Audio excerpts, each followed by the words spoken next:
Salut tout le monde et bienvenue chez Hobbypam. Alors aujourd'hui, petite ouverture de boîte et on va parler de certainement, peut-être, la marque la moins connue du monde. C'est la marque, je regarde bien la boîte, Octopus. Voilà, alors je ne sais pas si certains connaissent, ont déjà fait des maquettes de cette marque-là. Alors moi j'ai découvert cette marque-là il n'y a pas très longtemps. Alors j'étais très surpris parce que ça me paraît, en termes de boitage, de marque, être à l'antagonisme de ce qui se fait maintenant.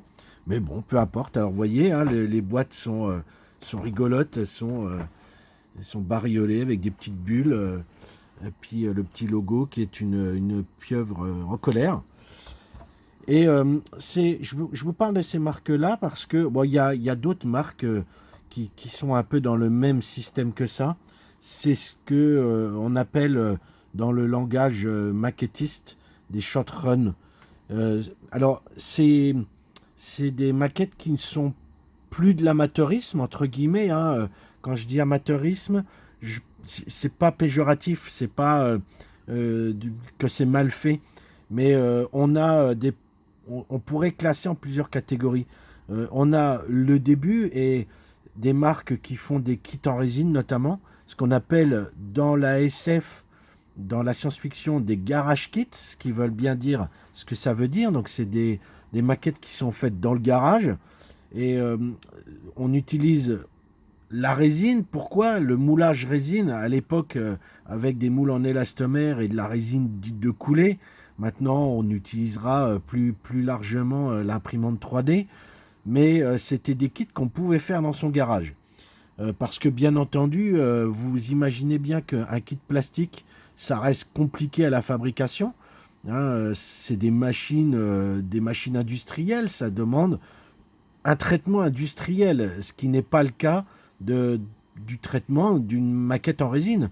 Entre guillemets, n'importe qui, avec un peu d'expérience, un peu de pratique, pourrait faire ces kits en résine. Alors que de la maquette plastique, ça demande quand même un peu de travail. Donc c'est, on va dire, c'est plus du kit résine, mais c'est pas encore de l'industrie telle qu'on la connaît avec Tamiya, Revell et les grandes marques de diffusion, on va dire mondiales. Italeri, enfin toutes ces marques que l'on connaît parfaitement. Donc c'est souvent des petites sociétés qui travaillent avec leurs propres moyens, qui n'ont pas un outil industriel énorme et qui arrivent quand même à allier, à vous sortir des kits plastiques. Alors, de plus ou moins bonne facture, ça va dépendre un peu de l'outil industriel que l'entreprise possède.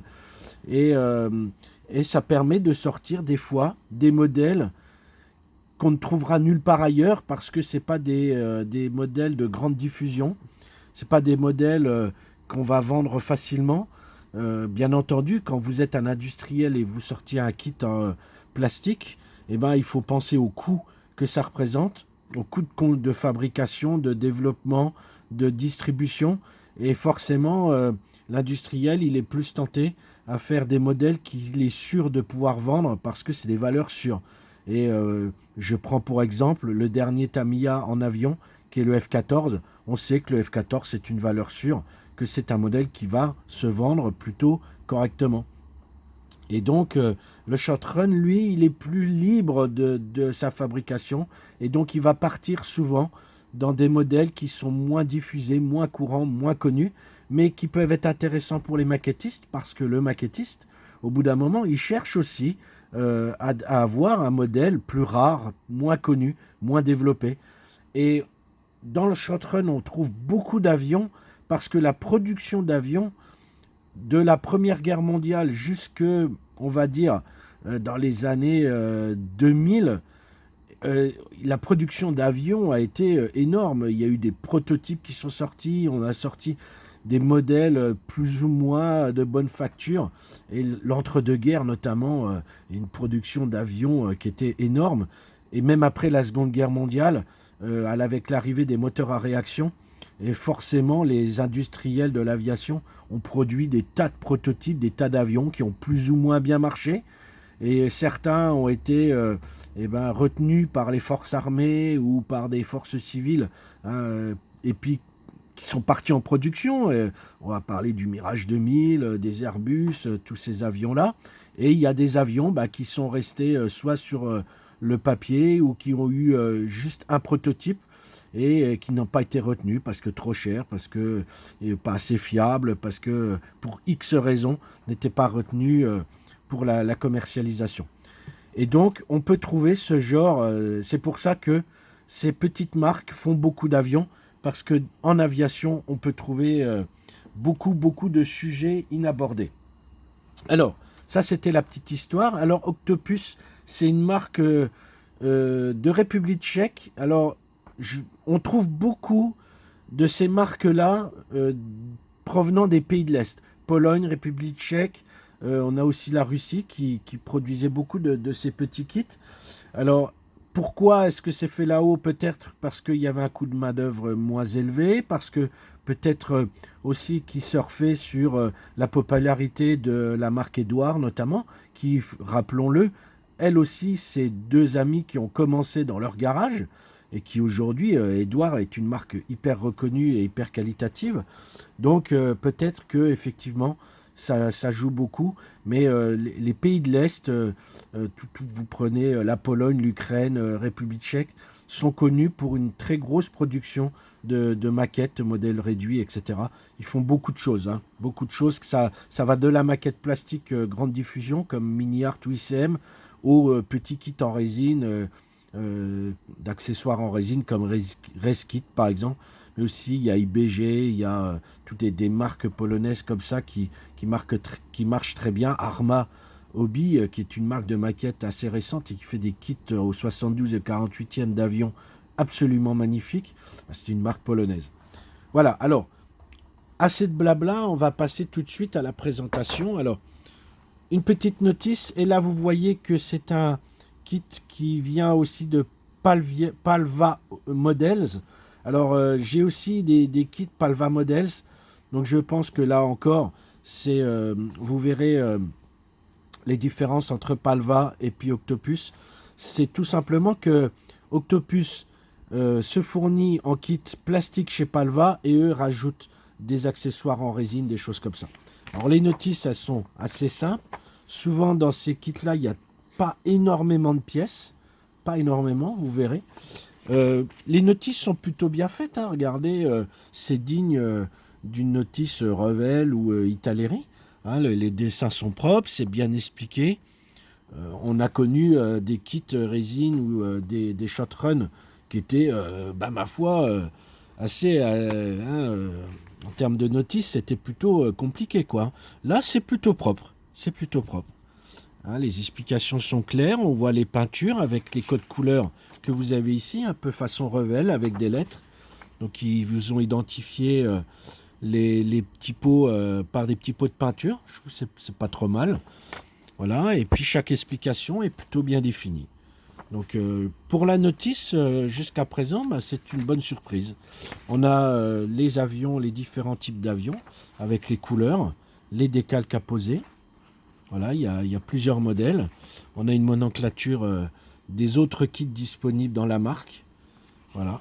Donc une petite notice, ma foi, pas trop mal faite, hein, avec un petit historique en anglais et en tchèque, pardon. Hein, forcément. Donc ça, c'était la notice. Les décalques. Alors une petite planche de décalque imprimée par Palva Model, je vais y arriver. Alors les décalques m'ont l'air plutôt fins. Qu'est-ce que ça vaut en termes de pose? Là encore, il n'y a que l'expérience qui pourra dire. Ça, je peux pas vous dire. Je peux pas vous dire si c'est des bons décalques, pas bons décalques. C'est peut-être ça qui va un peu des fois un peu jouer. Des fois les décalques qui sont pas top. Mais bon. Comme je vous disais, des pièces en résine, notamment pour la paroi intérieure. Beaucoup de petites pièces, donc il faudra faire attention. C'est là où on a le moteur. Hop, je vois le moteur. Je coupe ma phrase pour les roues, Voilà, pas mal de petites pièces en résine. Et donc, c'est là où va s'arrêter, entre guillemets, le kit classique plastique pour aller dans un modèle un peu plus complexe à monter, puisqu'il va falloir associer du plastique et de la résine. Et donc, le travail de la résine est assez particulier. Je vous dirais presque ne s'adresse pas forcément à des débutants. C'est une bonne école, mais ça demande un peu de pratique parce que, vous voyez, il faut dégrapper. C'est pas des pièces plastiques, hein. Donc il faut couper. C'est assez dur, assez cassant. Il faut couper les carottes de moulage. Vous voyez, cette partie-là, par exemple, il faut l'enlever. Donc c'est une grosse carotte de moulage, donc il va falloir couper ici. Et vous ne pouvez pas couper ça avec votre cutter ou votre ciseau, ça ne va pas coller. Il faut prendre une petite scie. On peut marquer avec la lame de cutter, hein, on peut marquer jusqu'à ce que ça soit suffisamment sillonné, entre guillemets, pour le casser, au risque peut-être d'abîmer la partie là. Le mieux, c'est d'utiliser une petite scie pour couper la carotte. Après, c'est du ponçage. Vous voyez, ici, pareil, il y a une grosse carotte de moulage ici. Et donc, il y a la délimitation, elle est hasardeuse, hein. Donc, ça va demander un peu de travail. Et surtout, le travail de la résine, c'est toxique. Donc, quand on ponce, quand on scie, quand on travaille la résine, il faut porter un masque. Parce que c'est toxique, les poussières de résine sont toxiques. Alors, si vous êtes dans un endroit bien aéré, si vous poncez à l'eau, ça va encore aller. Mais si vous utilisez une Dremel, par exemple, pour couper, ça va projeter des poussières de résine partout. Et là, c'est assez nocif pour la santé. Donc, protégez-vous. Ça, c'est important. Les verrières, c'est pareil. C'est assez particulier puisque c'est pas du plastique comme les verrières classiques. Vous voyez, c'est du thermoformage. Alors, le thermoformage, qu'est-ce que c'est? Ben, on va faire un gabarit. Après, on va mettre dans une boîte, on va créer le vide en chauffant le plastique, ce qui fait que le plastique avec le vide va venir se plaquer contre notre gabarit, et en séchant, bah, ça sort ça. Alors le problème, c'est que il y a deux problèmes au thermoformage. Vous voyez bien que le premier, alors, il y a plusieurs problèmes d'ailleurs, c'est qu'il va falloir couper bien proprement. Il n'y a pas de délimitation. C'est un peu comme les pièces en résine. La délimitation, elle est plutôt hasardeuse et aléatoire. En plus, c'est une pièce transparente, donc c'est pas évident. Donc il va falloir couper très très proprement le long de la ligne qu'on peut supposer la ligne de moulage. Et donc ça va demander vraiment un travail de finesse. Deuxième problème, c'est que c'est pas très transparent. Ah, c'est vraiment, on voit rien, hein. Vous verrez rien à travers la verrière. Les petites bulles ici, c'est pas mieux. Donc c'est pas vraiment, c'est pas très très transparent parce que bah, on a déformé le plastique, on l'a chauffé, donc forcément, et ben, au niveau de sa structure, on voit ici, hein, c'est très granuleux, c'est vraiment pas très très propre. Et avec le temps, ça a tendance à jaunir. Alors, on peut récupérer avec du clear, notamment. J'ai déjà vu des vidéos comme ça, des gens qui récupéraient. On peut peut-être essayer de la poncer tout doucement pour essayer, pareil, de récupérer. Mais ça va demander vraiment un travail assez, assez intense et vraiment d'expérience, hein. Là, c'est pareil. Un débutant, il peut se lancer. Mais voilà, sachez que ça, les verrières, c'est le gros problème de ces kits-là, de ces kits, c'est que souvent c'est du thermoformé. Et ça rebute beaucoup, je sais que ça rebute beaucoup de maquettistes parce que bah, c'est très dur à travailler, hein. J'ai eu l'occasion de bosser sur une pièce en thermoformé. Ouille, ouille, ouille. Le kit en lui-même, alors voilà. Ben, ma foi, c'est pas si mal que ça. Vous voyez, c'est propre. Il y a pas, il y a des petites pièces, hein, il y a de la pièce fine, hein. Là, on a le petit manche à balai. Là, je vous montre avec le stylo. Là, on a le manche à balai. Là, il y a des petites structures. C'est propre. Ça manque et forcément on va dire, de gravure. Il faudra peut-être, avec de la doc, regraver. Forcément. Mais pareil, si vous regardez la ligne de jonction, c'est pas. Vous voyez, il n'y a pas de. Vous savez, sur une maquette classique, là, on va avoir un trou et l'autre côté, on va avoir un picot. Ce qui va vous permettre de bien aligner les deux parties. Et bien là, vous n'avez pas ça. Là, vous les avez pas. Donc il va falloir vraiment travailler bien, pas mettre une colle trop rapide, bien positionnée, etc. Donc ça va demander du mastic forcément, du ponçage, mais voilà. Et puis peut-être regraver un peu, parce qu'on voit là il y a zéro gravure, hein. On a quelques petites structures qui sont en plein et toutes fines, vous voyez. On a quasiment rien, hein. Là, il n'y a pas de rivet, il n'y a pas. Alors, je sais que moi, j'ai des amis qui font de la maquette d'avion comme ça. Pour eux, c'est du bonheur parce qu'ils aiment bien regraver, ils aiment bien refaire les structures, les rivets. Donc, ce genre de kit, c'est pas mal aussi pour ça. Mais voilà, là encore, pour un débutant, c'est assez complexe. En plus, le plastique, on voit, il y a. Là, il va falloir le nettoyer parce que il y a le produit de démoulage qui s'est mis dessus. Donc. Assez particulier. Les ailes, bon bah pareil, il y a une structure qui est toute fine, on la sent à peine. On sent que c'est du relief, mais elle est c'est très fin. Bon, les volets sont là, vous voyez, sur les dérives à l'arrière, il y a on voit les structures qui sont faites, les formes sont propres, sont belles, mais voilà, hein, c'est entre guillemets, c'est de l'artisanat, entre guillemets, hein. Vous voyez, là, il y a un peu de flash qu'il va falloir nettoyer au niveau des trains d'atterrissage. Il y aura forcément un peu de boulot sur sur ces modèles-là, hein. Voilà. Alors, qu'est-ce qu'on a? Alors là, c'est un avion américain. J'en ai un deuxième. Ça, c'est le même. J'ai un avion anglais. Vous voyez? Hop, je vais vous présenter quelques boîtes. Un avion anglais avec une déco assez particulière. Là encore, on a un ferré Firefly pardon, MK1 avec une version tchécoslovaque un peu étrange avec biplace. Là, on a pareil avec un. Donc, c'est des modèles qu'on aura qu'on trouvera pas chez Revell, Tamiya ou autre, hein. On a le même large, deux fois le même. Et là, j'ai encore un avion américain de la Seconde Guerre mondiale, un hydravion.